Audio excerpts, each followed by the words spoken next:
રાતના અમે બહાર ગયા હતા ઘરના બધાએ અને સવારે આવ્યા 6 વાગે તો ઘરના તાળા તૂટેલા હતા અને સામાન વેરવિખેર હતો.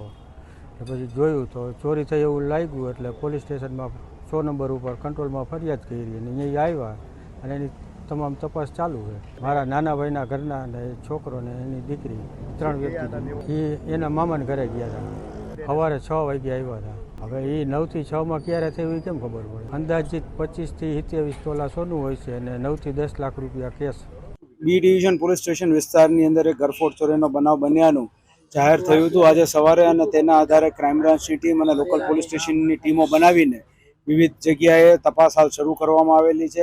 હાલ અત્યારે જે છે શકમંદો કોણે કર્યું હોઈ શકે છે એની તપાસ શરૂમાં છે. આજે ગરફોડ ચોરી જે છે એ પાછળના ભાગથી રેલિંગ તોડીને ગ્રીલ જે હતી એ તોડીને ચોર અંદર આવ્યા છે ને ત્યારબાદ ચોરી કરવામાં આવી છે. હાલ વધુ તપાસ અલગ અલગ ટીમો બનાવી શરૂમાં છે.